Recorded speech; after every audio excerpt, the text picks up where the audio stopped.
바다의 물결은 모든 해상에서 비교적 잔잔하겠지만 제주 해상과 남해상에서는 천둥 번개가 치는 곳이 있겠습니다. 항해나 조업하는 선박은 유의하셔야겠습니다. 날씨 정보 전해드렸습니다. 스티븐 비건 미 대북 특별대표가 오늘 한국을 방문합니다. 특히 한미연합 군사연습이 오늘로 끝나는 만큼 교착 상태에 빠져있던 북미 실무 협상이 재개될지 관심입니다. 일본 정부가 수출 규제 이후 두 번째로 포토 레지스트의 한국 수출을 허가했습니다. 내일 한일 외교장관 회담을 앞둔 상황에서 일본의 속내에 관심이 집중됩니다. 각종 의혹이 불거진 조국 법무부 장관 후보자에 대해 자유한국당이 검찰 고발에 나섰고 더불어민주당은 의혹의 실체가 없다고 주장했습니다. 여야는 청문 일정도 합의하지 못하는 등 논란이 가열되고 있습니다. 미국 정부가 화웨이에 대한 거래 제한 유예를 석 달 연장하고 중국과 독일이 경기 부양 움직임을 보이면서 뉴욕과 유럽 증시가 일제히 상승했습니다. 네, 북미 실무 협상을 이끄는 미국 측 책임자 스티븐 비건 대북 특별대표가 오늘 우리나라를 찾아옵니다. 당연히 북한 문제와 관련해서 방한하는 걸 텐데 마침 오늘이 한미연합 군사연습이 끝나는 날입니다. 그동안 북한이 수시로 미사일 도발을 했던 가장 큰 요인이 사라지는 겁니다. 거기 딱 맞춰서 오는 비건 대표, 오늘 북미 협상 재개 가능성을 높이고 있습니다. 김민정 기자가 보도합니다. 스티븐 비건 미국 국무부 대북 특별대표가 오늘 2박 3일 일정으로 한국을 방문합니다. 지난 6월 방한한 이래 7주 만입니다. 비건 대표는 내일 우리 측 북핵 수석 대표인 이도훈 외교부 한반도 평화교섭본부장과 만나 북미 비핵화 실무협상 재개 방안을 논의할 예정입니다. 지난 6월 판문점 북미 정상회담에서 북미 정상이 2, 3주 내에 열자고 약속했던 북미 실무협상은 아직까지 열리지 못하고 있습니다. 북한은 오히려 지난 11일부터 실시된 한미 연합연습을 문제 삼으며 연달아 발사체를 발사하는 등 무력 시위를 이어갔고 한미 훈련이 북미 실무 협상에 영향을 줄 것이라고 경고까지 했습니다. 하지만 하반기 한미 연합연습은 오늘로 종료될 예정이어서 때맞춰 이뤄진 비건 대표의 방안이 북미 실무 협상 재개의 신호탄이 될지 관심이 집중되고 있습니다. 트럼프 대통령은 지난 10일 김정은 위원장이 한미 연합연습이 끝나는 대로 협상 재개를 희망한다는 입장을 밝혔다는 친서 내용을 공개한 바 있습니다. 트럼프 대통령 역시 이에 긍정적인 반응을 보여 한미훈련 이후에는 북미 간 실무 협상이 이뤄질 수 있을 거라는 관측이 꾸준히 제기돼 왔습니다. 외교부는 이번 한미 북핵 수석대표 협의에서 북미 실무 협상의 조속한 재개가 한반도의 완전한 비핵화로 이어질 수 있도록 심도 있는 논의를 가질 계획이라고 밝혔습니다. 하지만 아직 비핵화 방안에 대한 북미 양측의 입장차가 좁혀진 듯한 기색이 보이지 않고 있어 실무 협상이 전격적으로 재개된다 해도 협상 과정에서 난항이 예상된다는 관측도 적지 않습니다. KBS 뉴스 김민정입니다. 일본이 한국에 대한 수출 규제 품목 가운데 하나를 추가로 풀었습니다. 이달 들어서만 두 번째인데 뭔가 이제 유화책을 내놓는 것 아니냐 하는 해석도 났습니다. 마침 내일은 한일 외교장관이 만나는 날입니다. 홍성희 기자가 보도합니다. 일본 정부가 어제 반도체 기판에 바르는 감광재 포토 레지스트의 한국 수출을 허가했습니다. 수출 규제 시행 이후 지난 7일에 이어 두 번째 허가입니다. 수출 대상 기업은 이번에도 삼성전자. 허가 품목은 극자외선 EUV용 포토 레지스트로 차세대 시스템 반도체 생산에 필수인 소재입니다. 일본이 이번에 허가한 양은 6개월 사용할 분량입니다. 지난 7일 허가받은 3개월치를 합하면 총 9개월 분량을 삼성전자는 확보한 셈입니다. 산업부도 이 같은 사실을 삼성전자로부터 파악한 것으로 확인됐습니다. 관건은 일본 정부의 의도입니다. 이번 수출 허가는 한일 관계의 2차 분수령이 될 주요 계기들을 앞두고 나왔습니다. 내일은 한일 외교장관 회담이 예정돼 있고 오는 24일엔 한일 군사정보 보호협정 지소미아의 연장 여부를 결정하는 시한입니다. 여러 가지 양국 간의 협의나 이런 걸 앞두고 나서 지금 시그널을 보내는 거는 이제 일본으로서도 우리하고 뭔가 협의를 할 의향이 있다는 걸 지금 보여주는 것 같아서 상당히 긍정적인 상황을 보여주고 유화적인 제스처로 보이는 2차 수출 승인의 속내가 무엇인지는 내일 있을 외교장관 회담에서 확인될 것으로 보입니다. 청와대는 불확실성은 여전하다며 일본의 태도를 주시하고 있습니다. KBS 뉴스 홍성입니다. 내일 한일 외교장관 회담의 의제 가운데 하나로 올라갈 것이 바로 후쿠시마 원전 오염수 문제입니다. 어제 우리 정부는 주한 일본 공사를 불러서 향후 처리 계획을 물었는데 회담을 앞둔 일종의 압박 카드로도 해석이 가능합니다. 보도에 류란 기자입니다. 외교부는 어제 오전 후쿠시마 원전 오염수 문제와 관련해 니시나가 토모후미 주한 일본 경제공사를 외교부로 불렀습니다. 국제환경단체 그린피스가 일본이 100만 톤이 넘는 오염수를 바다에 방류하려 한다고 주장하자 지난주 적극 대응하겠다는 입장을 밝혔던 정부의 첫 조치입니다. 외교부는 오염수에 대한 우려와 정보 공개 요구가 담긴 문서를 일본 측에 전달했습니다. 이 문서에는 그린피스가 주장한 오염수 100만 톤 해양 방출 계획이 사실인지 확인해 줄 것과 오염수의 정확한 양과 증가 추세, 한계 용량 도달 시점 등 5가지 핵심 사항을 투명하게 공개하라는 내용이 담겼습니다. 오염수 처리 결과가 한국과 일본 국민의 건강과 안전, 나아가 해양으로 연결된 국가 모두에 영향을 미치는 만큼 한일 양국이 함께 해결책을 모색하자고도 제안했습니다. 특히 지금까지 일본 정부 당국자의 책임 있는 설명이나 핵심 정보 공개가 없었다는 점을 지적하고 개선을 요구했다고 외교부 당국자는 설명했습니다.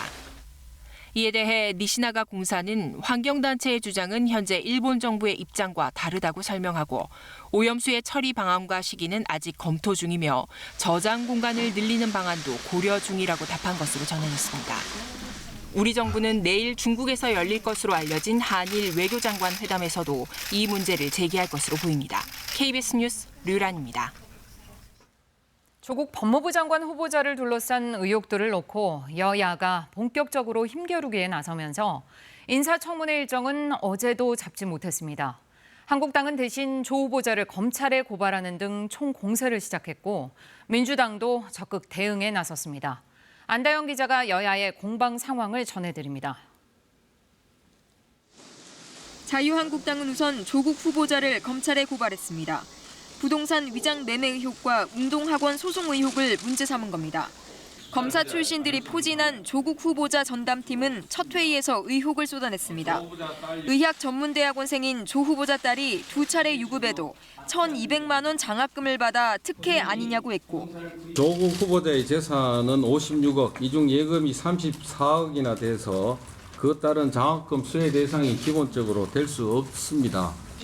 논란이 된 70억 원대 투자 약정을 놓고는 이 펀드 운용사 실소유주가 조 후보자 오촌이라고 문제 삼았습니다. 전방위 집중 포함입니다. 이 정도면 정말 비리의 종합 선물 세트, 가족 사기단 의혹의 정점에 법무부 장관 후보자가 서 있다는 것 자체가 얼마나 황당하고. 주말 사이 각종 의혹을 점검한 민주당. 의혹에 실체가 없다는 판단을 내렸습니다. 조국 후보자가 좀 무서운가 봐요, 그죠? 조국 포비아? 청문회를 핑계로 된 정치 공세의 뜻이 있다 생각합니다.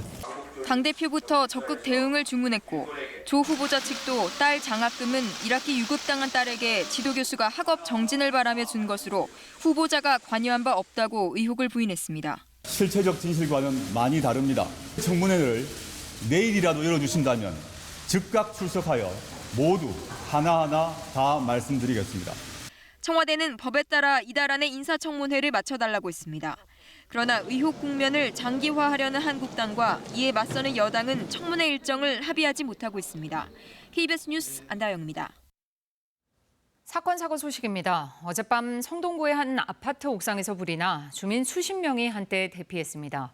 오늘 새벽 충북 음성 한 고속도로에서는 화학물질을 운반하던 화물차가 넘어지는 사고가 났습니다. 우원솔 기자입니다. 아파트 옥상에서 뿌연 연기가 솟아오릅니다. 갑작스런 화재에 놀란 주민 수십 명이 건물 밖으로 급히 대피합니다. 어젯밤 11시 20분쯤 성동구 성수동의 한 아파트 옥상에서 불이 나 20분 만에 꺼졌습니다. 소방당국은 옥상의 냉온수 배관을 감싸고 있던 플라스틱 덮개에서 불이 시작된 것으로 보고 정확한 경위를 조사하고 있습니다. 오늘 새벽 충북 음성군 중부내륙 고속도로에서 화학물질을 싣고 달리던 27톤짜리 화물차가 넘어졌습니다. 화물차에는 반도체 현상액으로 쓰이는 수산화 테트라 메틸 암모늄이 18톤가량 담겨 있었지만 다행히 유출되지는 않았습니다. 운전자 56살 우모 씨는 인근 병원으로 옮겨졌고 소방당국은 전문 방제 인력을 투입해 화학물질 유출에 대비하고 있습니다. 어제 오후 8시 20분쯤에는 충남 청양군의 한 주택에서 불이 나 56살 윤모 씨가 숨졌습니다. 경찰과 소방당국은 안방에서 윤 씨를 발견하고 정확한 화재 경위를 조사하고 있습니다. 비슷한 시각 인천시 계양구의 철 구조물 공장에서도 불이 났습니다. 불은 15분 만에 꺼졌지만 샌드위치 패널로 만든 공장 외벽 일부가 타면서 소방 추산 700여만 원의 재산 피해가 났습니다. KBS 뉴스 우한솔입니다. 인체에 유해한 가습기 살균제가 일부 군대에서도 사용됐고 군인들이 여기에 노출된 정황이 처음 확인됐습니다. 육해 공군 망라하고 12년 동안이나 가습기 살균제 사용했다는 증거가 나왔는데 오대성 기자가 조사 내용을 정리했습니다. 국군 양주병원의 2010년 물품 구매 내역입니다. 1리터 용량의 가습기 세정제 100개를 구매했다고 쓰여 있습니다. 당시 이 병원에 석 달간 입원했던 한 군인은 당시 폐섬유화 진단을 받았고 2017년 폐질환 단계 중 가장 낮은 4단계 판정을 받았습니다. 사회적 참사 특별조사위는 이 병실에서 사용했던 가습기의 살균제가 이 군인의 폐에 영향을 미친 걸로 보고 있습니다. 특조위는 2000년부터 2011년까지 12년간 육해공군과 국방부 산하기관 등 모두 12곳에서 가습기 살균제를 사용한 정황을 처음으로 확인했다고 밝혔습니다. 세종의 가습기 살균제 800개가 사용된 증거를 찾아낸 겁니다. 다만 특조위가 확보한 구매 자료 일부만 조사한 수치로 한계가 있습니다. 이런 소모품 같은 경우에는 각급 부대 예산으로 구입하는 경우가 크기 때문에 실제적으로 지금 조달 시스템에 넣은 것보다 훨씬 더 많을 가능성이 많죠. 얼마나 많은 부대에서 몇 명이 가습기 살균제에 노출됐는지 또 이에 따른 피해자는 몇 명인지 실태 조사는 이루어진 적이 없습니다. 군에서도 사용했을 가능성에 대해서 확인하고 혹시 관련 피해자가 있는지를 조사했어야 되는데 그동안 이런 방구 이야기하지 않았습니다. 국방부는 현재까지 확인된 피해 사례는 없지만 전 부대를 대상으로 실태 조사를 한 뒤 필요한 조치를 하겠다고 밝혔습니다. KBS 뉴스 오대성입니다. 죽음의 외주화라는 말을 낳았고 후속 법안까지 만들었던 사건은 고 김용균 씨 사망 사고입니다. 충남 태안 화력발전소에서 벌어졌던 이 꽃다운 청년의 죽음, 이번에 진상조사 결과가 공식적으로 나왔습니다. 변진석 기자가 전해드립니다. 김용균 씨가 끼어 숨진 컨베이어 설비입니다. 김 씨 사망 몇 달 전부터 위험 징후가 감지됐습니다. 연료비를 줄이느라 저연령탄을 쓰는 바람에 부하가 많이 걸리고 낙탄이 증가했습니다. 김 씨의 하청업체는 위험 시설을 개선해달라고 공문까지 보냈지만 김 씨가 숨질 때까지도 달라진 건 없었습니다. 나의 노동자가 아니기 때문에 책임이 없다. 나는 신청은 하되 내가 책임질 수 없어. 라고 해서 쌍방간의 책임의 공백 상태가 발생했고 김 씨가 왜 좁은 설비 아래로 들어갔는지도 밝혀졌습니다. 낙탄이나 소음, 발열을 일일이 확인해 보고하라는 지시에 충실했기 때문입니다. 작업 지시를 너무나 충실하게 지켰기 때문에 죽었습니다. 또 하청업체 직원이 일하는 작업장에선 1급 발암물질인 결정형 유리규산의 농도가 기준치의 16배에 이르는 것으로 조사됐습니다. 하청 직원의 안전을 소홀히 하는 분위기도 만연했습니다. 실제로 한 발전사는 경영평가를 할 때 정직원이 산재로 숨지면 12점, 하청업체 직원이 숨지면 4점만 깎이도록 했습니다. 김용균 씨의 어머니는 늦었지만 진실이 밝혀져 다행이라는 소회를 밝혔습니다. 잘못해서 죽었다고 얘기를 한 것에 대한 억울함이 컸어요. 그리고 이제 이렇게 밝혀진 거에 대해서 안도감. 특조위는 재발 방지를 위해 발전사 정비와 운전 업무의 민영화, 외주화를 철회해야 한다고 권고했습니다. KBS 뉴스 변진석입니다. 미국이 중거리 핵전력 조약에서 탈퇴한 지 얼마 되지 않아서 중거리 순항 미사일을 시험 발사했다고 미 국방부가 밝혔습니다.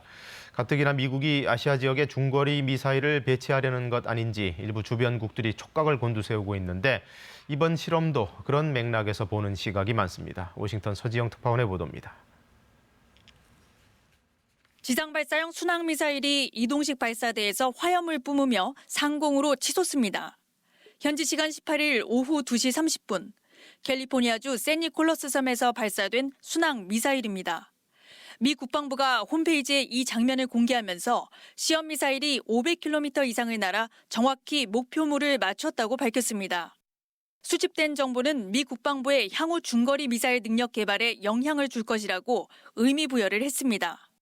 이번 시험 미사일 발사는 지난 2일 미국이 러시아와의 중거리 핵전력 조약 INF 탈퇴를 공식화한 지 16일 만에 이뤄졌습니다. 당시 미 정부는 탈퇴 이후 아시아 태평양 지역에 중거리 미사일 배치 계획을 공개적으로 밝혀왔습니다. Whether it's in the Asia Pacific or elsewhere, gives us and continues that deterrent posture we want to deter conflict in any region in which we deploy them in consultation with our allies and partners. 이 발언 직후 일본, 호주, 한국 등이 거론되고 해당 국가들이 이를 부인하자 에스퍼 장관은 미사일 배치까지는 몇 년이 걸릴 것이라면서 한 발 물러선 듯한 반응을 보였습니다. 미 국방부는 아시아의 동맹국들과 지상 발사형 중거리 미사일 배치를 논의한 적이 있느냐는 KBS의 질의에 어느 국가와도 이 문제를 논의한 적이 없다고 밝혔습니다. 그러면서도 미국은 지상 발사 재래식 탄도미사일과 크루즈 미사일 배치 계획과 관련해 인도태평양 지역의 동맹국들과 정보를 공유할 것이라고 밝혔습니다. 지금 당장은 아니더라도 앞으로 중거리 미사일 배치가 논의 대상이 될 수 있다는 얘기로도 들립니다. 미 국방부의 순항 미사일 시험 발사를 당장 아시아 배치 계획과 연계하는 것은 너무 성급하다고 전문가들은 밝혔습니다. 다만 중국이 미국의 방침에 강하게 반발하고 있는 것은 우리나라로선 신경 쓰이는 대목입니다. 워싱턴에서 KBS 뉴스 서지영입니다. 미 국무부가 미국인들의 북한 여행 금지 조치를 1년 더 연장하기로 했습니다. 북미 실무 접촉을 앞두고 나온 조치로 보이는데 다만 국무장관이 그걸 취소할 수 있는 여지도 남겨둔 것으로 전해졌습니다. 워싱턴 금철영 특파원입니다. 미 국무부가 지난 2017년부터 시행한 미국인들의 북한 여행 금지 조치를 1년 더 연장하기로 했습니다. 북한을 여행할 경우 미국민들에게 체포와 장기 구금의 위험이 존재하는 데 따른 결정이라고 미 국무부는 밝혔습니다. 북한 여행 금지 조치는 북한에서 선전물을 훔칠했다는 이유로 북한에 억류됐다가 의식불명 상태로 돌아와 사망한 오토 원비어 사건을 계기로 지난 2017년 미 국무부가 취한 조치입니다. 국무부는 지난 5일에는 2011년 이후 북한을 방문한 외국인들의 무비자 입국을 제한하는 조치를 내놓기도 했습니다. 이 조치는 비자 면제 프로그램에 적용을 받는 한국 등 38개 나라 국민을 대상으로 한 것이어서 사실상의 대북 압박 조치로 평가받고 있습니다. 그런 만큼 미국민의 북한 여행 금지 연장 조치가 북핵 실무협상 재개가 가시화되는 가운데 어떤 영향을 미칠지 주목됩니다. 미 국무부는 이번 조치가 폼페이오 장관이 취소하지 않는 한 내년 8월 말까지 유지된다고 밝혔습니다. 다시 말해 폼페이오 국무장관이 철회할 수도 있다는 뜻인데 북미 협상을 진두지휘하는 폼페이오 장관이 북핵 협상 진전에 따라 해제할 수 있는 여지를 둔 것으로 보입니다. 실제로 비건미 대북특별대표가 지난해 말 북핵 협상 진전에 따라 북한 여행 금지 조치를 취소할 수도 있다는 취지의 발언을 한 적이 있는 만큼 미국이 북핵 실무 협상에서 대북 협상의 지렛대로 사용할 가능성도 있는 것으로 보입니다. 워싱턴에서 KBS 뉴스 금철영입니다. 밤사이 뉴욕과 유럽 증시가 일제히 올랐습니다. 미국 정부가 중국과의 무역 협상에 긍정적인 신호를 보내고 있고 독일과 중국 등도 경기를 부양할 움직임을 보인 것이 호재가 됐습니다. 뉴욕 김철우 특파원이 보도합니다. 미국 정부가 중국 통신장비업체 화웨이에 대한 거래 제한 유예 조치를 석 달 연장했습니다. 이번 조치로 화웨이는 네트워크 보수 점검이나 소프트웨어 업데이트를 위해 3개월 더 미국산 제품을 살 수 있게 됐습니다. 윌버스 미 상무장관은 성명에서 미 전역의 소비자들이 화웨이 장비로부터 다른 회사 장비로 옮겨가는데 필요한 시간을 주기 위한 것이라고 밝혔습니다. 미중 협상의 핵심 사안 중 하나인 화웨이 문제와 관련해 미국이 중국에 작은 선물을 건네면서 교착 상태에 있는 협상에 돌파구를 마련하기 위한 것이란 관측이 나옵니다. There's no denying the fact that, President Trump and some of his recent actions is trying to lend a carrot to President Xi and the folks in Beijing and trying to ease measures as we get into the third quarter of this year. 세계 경기 침체 우려의 중심에 있는 중국과 독일도 경기 부양에 나서는 모습입니다. 각각 대출금리 하향 조정과 500억 유로 추가 지출 방침을 밝히며 경기 부양 의지를 내비쳤습니다. 미중 무역 협상의 긍정적 분위기와 주요국의 경기 부양 움직임이 호재가 돼 뉴욕 증시와 유럽 증시는 일제히 올랐습니다. 이런 가운데 트럼프 대통령은 미 연준을 향해 대폭의 기준금리 인하와 양적 완화 조치를 또다시 요구했습니다. 트위터를 통해 일부 양적 완화와 함께 기준금리가 꽤 단기간에 최소 1%포인트 인하돼야 미국과 세계 경제에 좋다고 말했습니다. 미국의 기준금리를 결정할 연방공개시장위원회는 연말까지 3차례 열릴 예정입니다.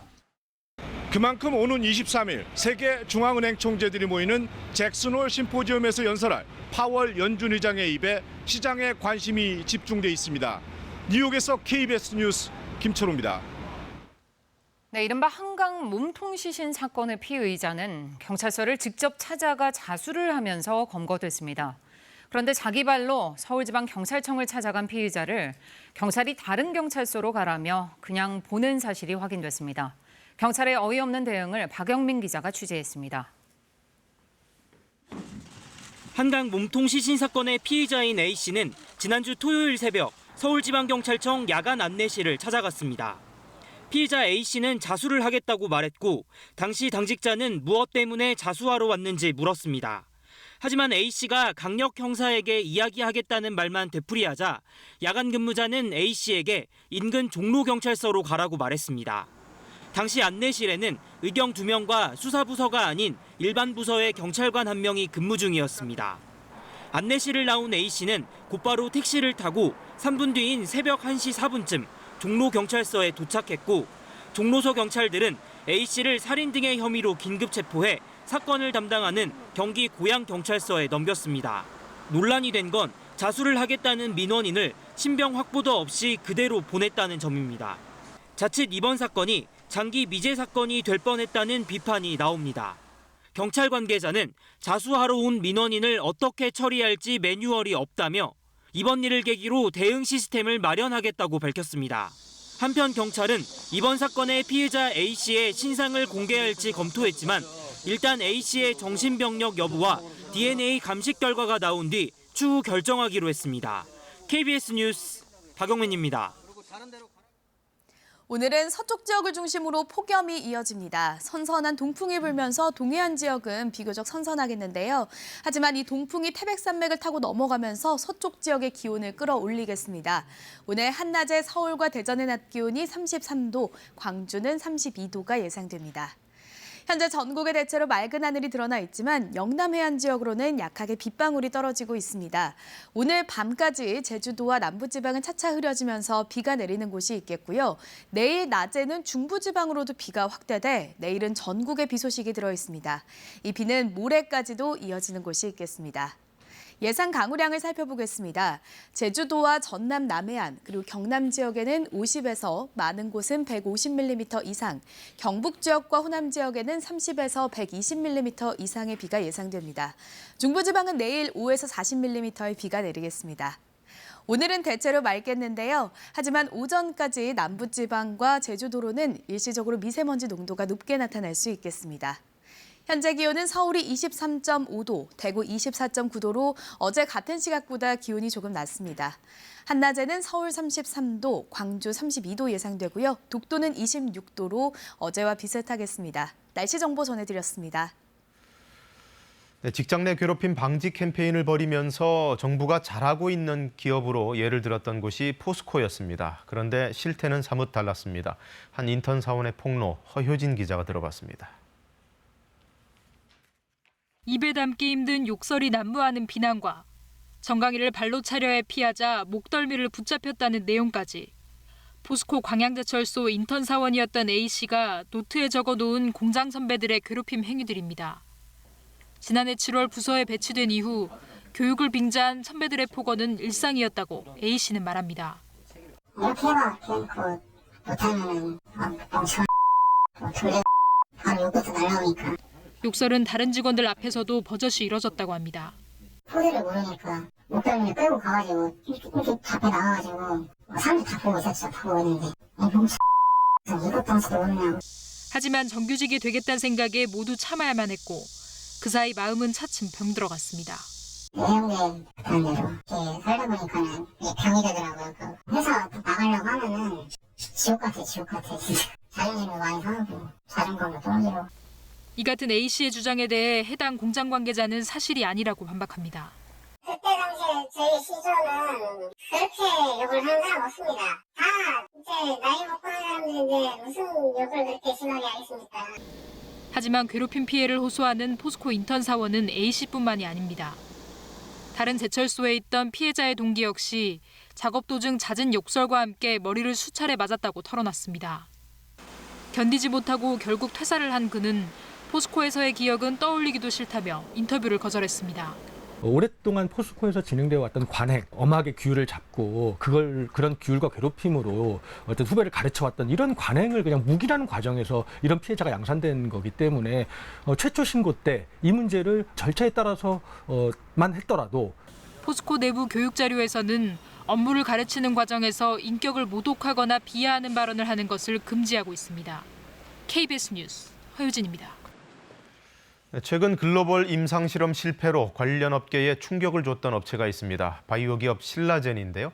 이번에는 공무원과의 유착 의혹이 불거졌습니다. 기재부의 한 고위 공무원이 신라젠에 부과된 세금을 취소하라고 구명 활동을 벌였다는 건데 그의 부인은 이 회사 주식을 갖고 있었습니다. 김준범 기자입니다. 신라젠은 2014년 3월 수상한 거래에 나섭니다. 신주 인수권부 사채 BW를 발행했고 BW 전량을 문흥산 대표와 최대 주주 등에게 350억 원에 팝니다. 그런데 이 350억은 신라젠이 사실상 빌려준 돈이었습니다.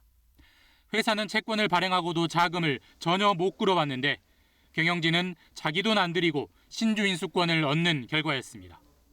실제 문은상 대표는 신주를 사고 팔아 차익 1,100억여 원을 벌었습니다. 이를 포착한 국세청은 지난해 1월 증여세 494억 원을 부과했고 문 대표는 조세 심판을 청구했습니다. 문제는 이때부터입니다. 기재부 고위공무원 A씨가 조세 심판원에 3차례 전화를 합니다. 문 대표가 고등학교 후배다. 기재부 예규가 있으니 잘 검토하라고 전합니다.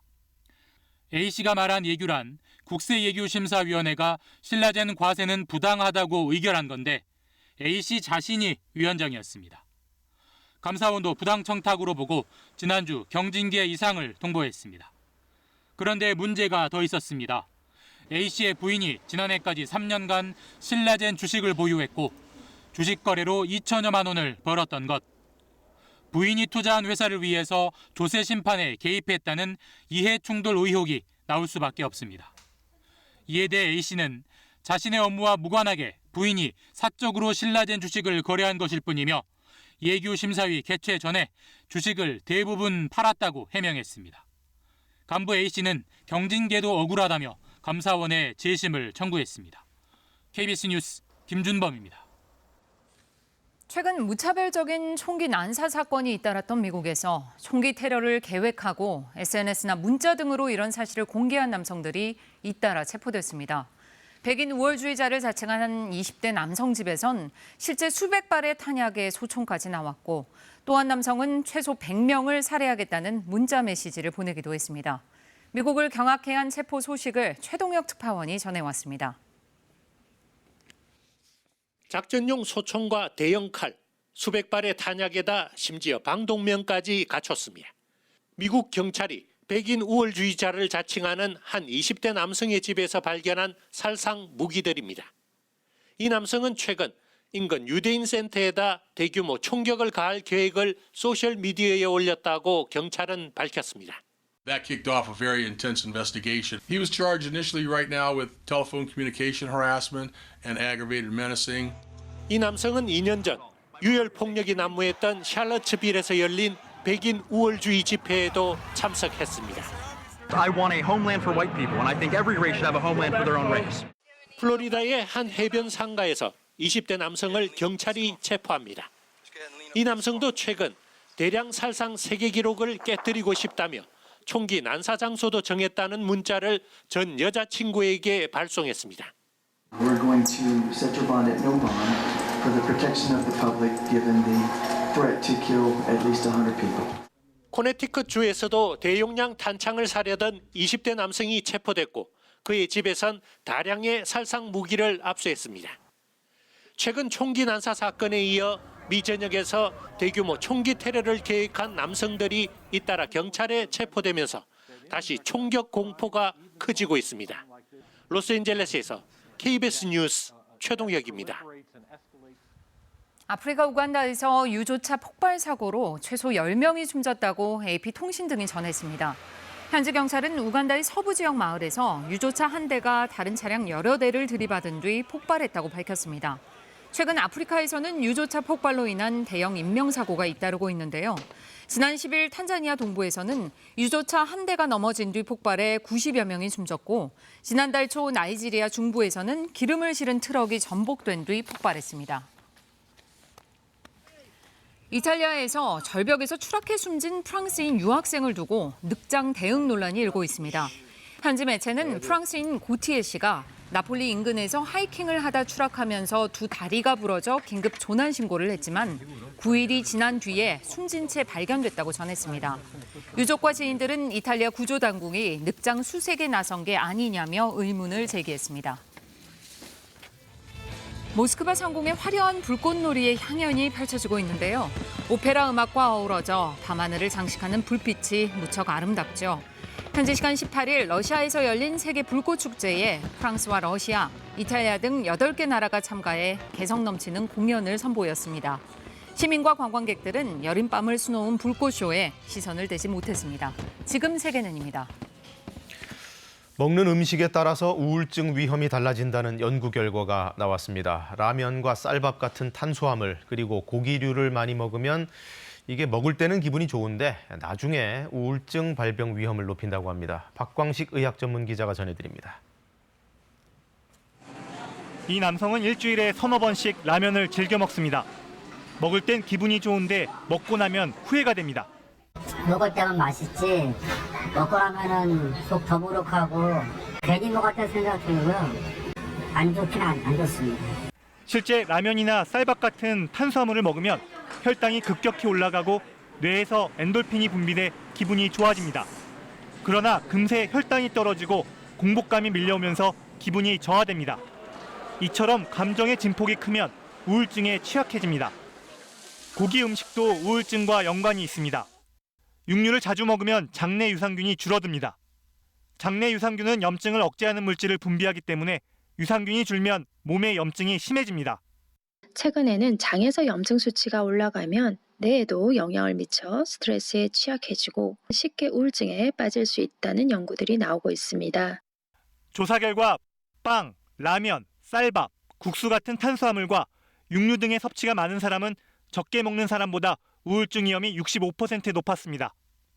반대로 장내 유산균의 먹이인 식이섬유가 많은 채소나 과일, 콩, 버섯, 해초류를 많이 섭취하는 사람은 우울증 위험이 41% 낮았습니다.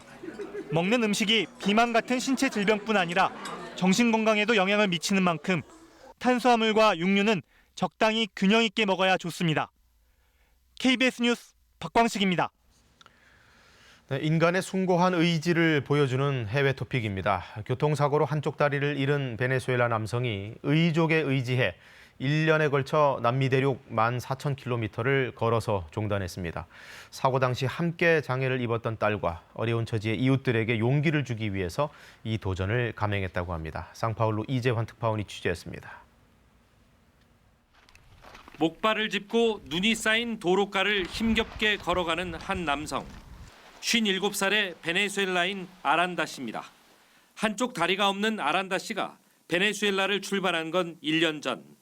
세상의 끝으로 불리는 남미 최남단 아르헨티나 우수아이아까지 14,500km 종단에 성공했습니다. 아란다 씨가 여정을 시작한 것은 자신의 딸과 다른 이들에게 희망과 용기를 주기 위해서였습니다. 버스 운전기사였던 아란다 씨가 교통사고로 왼쪽 다리를 잃은 건 2013년. 버스에 함께 타고 있던 23살의 딸은 오른쪽 다리를 잃었고 왼쪽 다리마저 온전하지 않습니다. Y me dediqué a motivarla primero a ella. y en el camino fueron muchas las personas que se motivaron. 베네수엘라의 극심한 경제난에 아란다 씨가 모은 경비는 3만여 원. 한 의족 회사가 알루미늄 의족을 선물했고 한 신발 회사는 베네수엘라 국기 색깔의 운동화를 전달했습니다.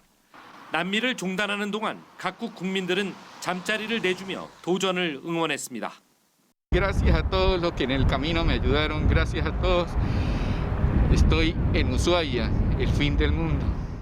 아란다 씨는 왔던 길을 다시 거슬러 올라가 아내와 4자녀가 있는 베네수엘라로 돌아갈 계획입니다. 상파울루에서 KBS 뉴스 이재환입니다.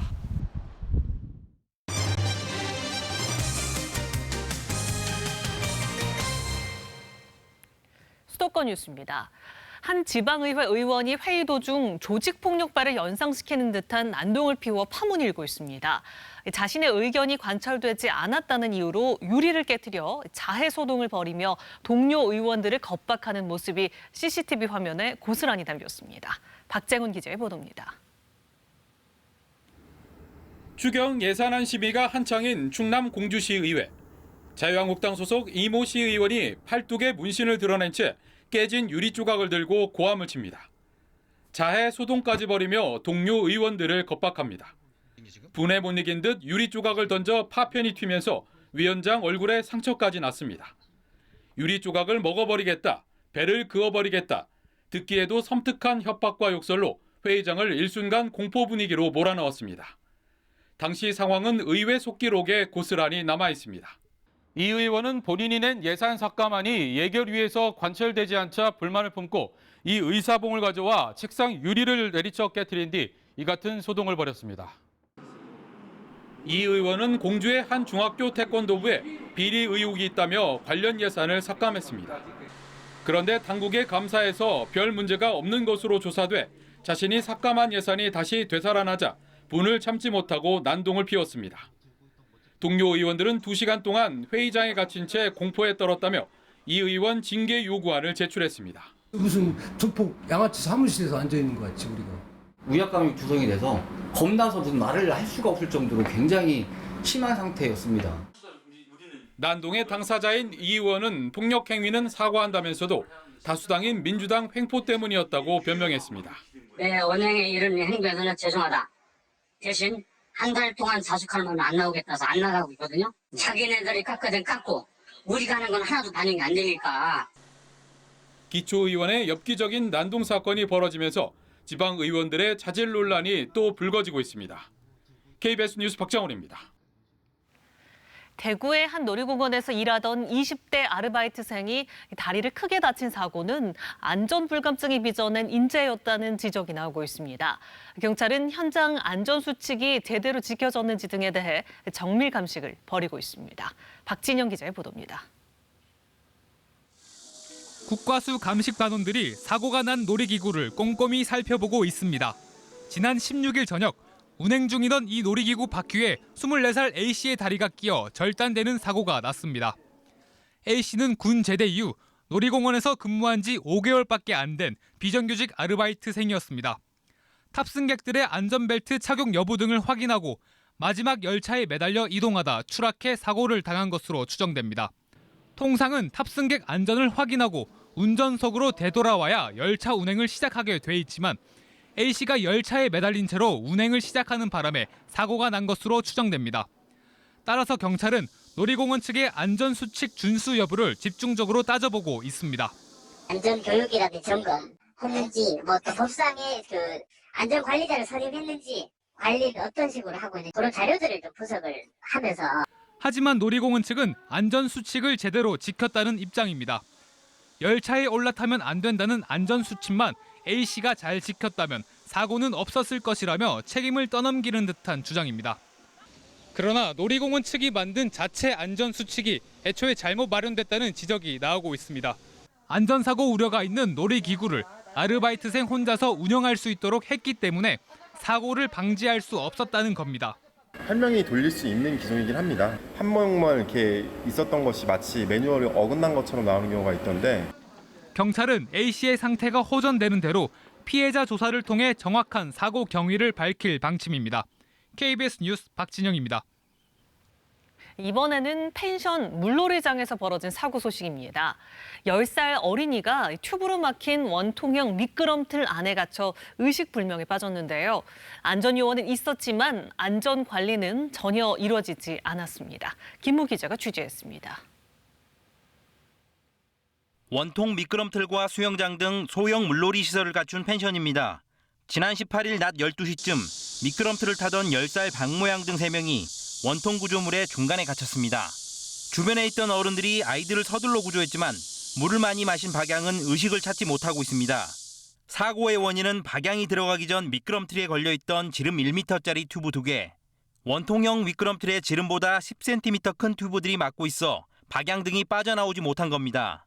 미끄럼틀 입구와 출구에 안전요원이 있었지만 큰 튜브를 막지 않았습니다. 또 먼저 들어간 박양이 구조물 안에 갇혀 있는데도 아이들을 계속 내려보냈습니다. 경찰 조사 결과 두 안전요원은 수상구조나 구급 자격증도 없는 아르바이트생으로 확인됐습니다. 그 안전요원들이 자격을 제대로 갖추고 있었는지 그리고 평소에 안전교육을 제대로 받았는지 이와 관련해서 업주 측에 과실이 없었는지 그 부분을 살펴보고 있습니다. 하지만 화순군은 안전요원을 꼭 배치해야 하는 일반 수영장과 달리 펜션 물놀이장은 일반 유원시설로서 업주가 안전교육만 받으면 된다는 입장입니다. 안전관리자도 정상적인 자격을 갖춘 사람이 안전관리를 하고 있는 걸로 그렇게 확인되었습니다. 우후죽순 늘어나고 있는 소형 물놀이장에 대한 안전규정 보완이 필요하다는 지적이 나오고 있습니다. KBS 뉴스 김호입니다. 반려견에게 물리면 견주에게 책임을 물리는 게 보통인데 제주에서 일어난 한 개물림 사고에 대해 대법원이 무죄를 선고했습니다. 견주의 개인 땅에서 사고가 났고 견주가 기본 조치를 했다는 것이 판단의 근거가 됐습니다. 문준영 기자입니다. 제주 시내 한 식당 바로 옆 차고지에 있던 7살 난 중형개. 2년 전 식당을 찾았던 50대 남성의 허벅지를 물었습니다. 피해자는 개주인에게 책임을 물었습니다. 개주인은 피해자가 식당 화장실을 찾는다면서 자신의 땅에 들어왔고 개도 목줄로 묶여 있었다며 잘못이 없다고 맞섰습니다. 이에 대해 경찰과 검찰은 개주인이 주의 의무를 게을리했다는 등의 잘못이 있다며 벌금 50만 원에 약식 기소했습니다. 하지만 법원의 판단은 달랐습니다.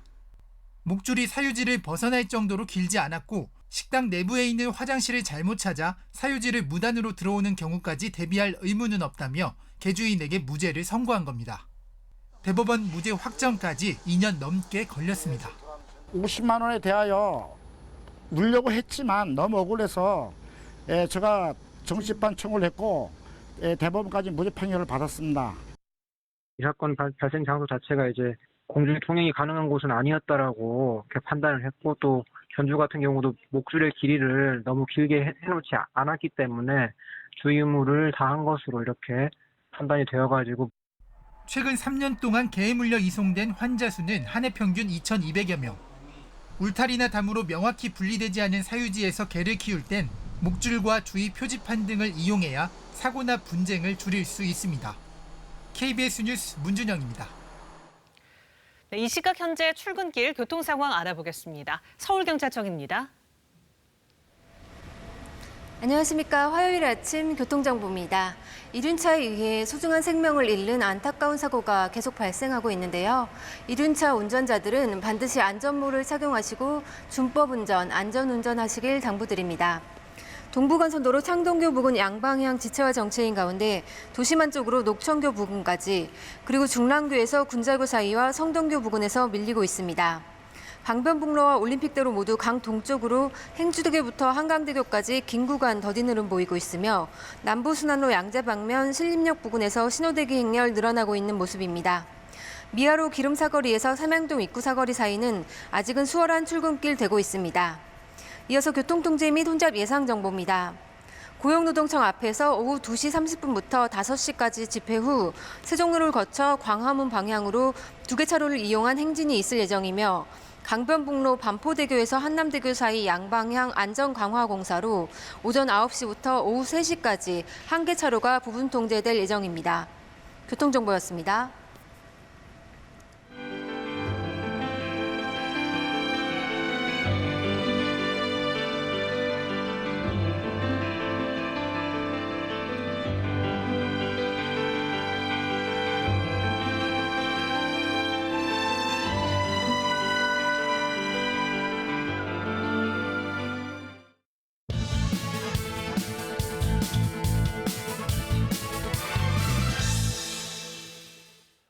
조국 법무장관 후보자를 둘러싼 논란이 뜨겁습니다. 지명 이후 연일 의혹들이 쏟아지고 있기 때문입니다. 조 후보자 본인과 여당은 적법 절차를 거쳐 아무런 문제가 없다는 입장입니다. 야당은 조 후보자와 가족들에 대한 고발은 물론 특검까지 거론하며 총공세에 나서고 있습니다. 조 후보자를 놓고 여야가 정면 충돌하고 있는 상황입니다. 의혹의 핵심은 재산 관련 사안들입니다. 우선 조 후보자가 민정수석 시절 전 재산보다 더 많은 74억 원의 사모펀드 출자를 약정한 점이 논란이 되고 있습니다. 이를 두고 자녀에 대한 편법 증여 목적이 아니냐는 비판 등 투자 배경과 운영에 대한 의혹이 제기되고 있습니다. 조국 후보자의 부인인 정모 씨와 조 후보자 동생의 전 부인 사이에 벌어진 부동산 거래도 실소유주 논란이 일고 있습니다. 야당은 위장매매 의혹을 제기하고 있지만 동생의 전 부인은 이혼 위자료와 양육비 명목으로 돈을 받은 것이라고 반박했습니다. 조 후보자 일가는 부친이 건설사를 경영하는 과정에서 생긴 빚 41억 원을 갚지 않도록 한정 승인을 신청해 연대 채무를 면제받았습니다. 그런데 역시 건설사를 운영한 조 후보자의 동생은 부친이 이사장이었던 학원의 공사 대금 채권 51억 원을 2차례 소송으로 확보했습니다. 이 때문에 조 후보자 일가가 빚은 피하고 채권만 확보했다는 비판도 나옵니다. 조 후보자는 제기된 의혹들이 실체적 진실과 다르다고 강조하며 청문회에서 상세하게 밝히겠다고 했습니다. 조국 후보자는 과거 권력과 기득권의 잘못을 날카롭게 비판해왔습니다. 현 정부에서는 민심을 살피고 공직자를 검증하는 민정수석을 거쳐 법 집행을 총괄하는 법무장관 후보자가 됐습니다. 그런 만큼 국민들은 상식선에서 납득할 수 있는 명쾌한 해명을 원하고 있습니다. 청문회를 통해 조 후보자가 과연 법무장관의 적임인지 여부를 국민들이 판단할 것입니다. 뉴스 해설이었습니다. 스티븐 비건 미 대북특별대표가 오늘 한국을 방문합니다. 특히 한미연합 군사연습이 오늘로 끝나는 만큼 교착 상태에 빠져있던 북미 실무 협상이 재개될지 관심입니다. 일본 정부가 수출 규제 이후 두 번째로 포토레지스트의 한국 수출을 허가했습니다. 내일 한일 외교장관 회담을 앞둔 상황에서 일본의 속내에 관심이 집중됩니다. 각종 의혹이 불거진 조국 법무부 장관 후보자에 대해 자유한국당이 검찰 고발에 나섰고 더불어민주당은 의혹의 실체가 없다고 주장했습니다. 여야는 청문 일정도 합의하지 못하는 등 논란이 가열되고 있습니다. 미국 정부가 화웨이에 대한 거래 제한 유예를 석 달 연장하고 중국과 독일이 경기 부양 움직임을 보이면서 뉴욕과 유럽 증시가 일제히 상승했습니다. 오늘은 서쪽 지역을 중심으로 폭염이 이어집니다. 동해안 지역은 동풍이 불면서 비교적 선선하겠는데요. 이 동풍이 태백산맥을 타고 넘어가면서 고온 건조해져 서쪽 지역의 기온을 끌어올리겠습니다. 오늘 한낮에 서울과 대전의 낮 기온이 33도, 광주는 32도가 예상됩니다. 현재 전국에는 대체로 맑은 하늘이 드러나 있는데요. 하지만 영남 해안 지역에는 약하게 빗방울이 떨어지고 있습니다. 오늘 제주도와 남부지방은 차차 흐려지겠고 밤까지 비가 점차 확대되겠습니다. 내일 낮에는 중부지방으로도 비가 내리면서 내일은 전국에 비 소식이 들어 있습니다. 이 비는 모레까지 이어지는 곳이 있겠습니다. 앞으로 영남 남해안에는 150mm가 넘는 비가 예상되고 전남 남해안과 경남 지역, 제주도로는 50에서 100mm, 경북 지역과 호남 지역으로는 30에서 120mm가 넘는 비가 내릴 것으로 예상이 됩니다. 오늘 중부지방은 종일 맑겠지만 남부지방은 흐리고 비가 내리겠습니다. 또 오전까지 전남과 경남, 제주도에서는 미세먼지 농도가 일시적으로 높게 나타날 수 있겠습니다. 현재 기온은 서울이 23.5도, 광주도 23.5도, 울산 24.3도로 어제 같은 시각보다 기온이 조금 낮습니다. 한낮에는 서울과 청주, 대전과 전주 모두 33도 예상되고요. 울산과 부산, 그리고 제주도는 29도가 예상됩니다. 바다의 물결은 모든 해상에서 비교적 잔잔하겠지만 제주 해상과 남해상으로는 천둥 번개가 치겠습니다. 날씨 정보 전해드렸습니다. 네, 뉴스광장 오늘 순서 여기서 마치겠습니다. 시청해주셔서 고맙습니다.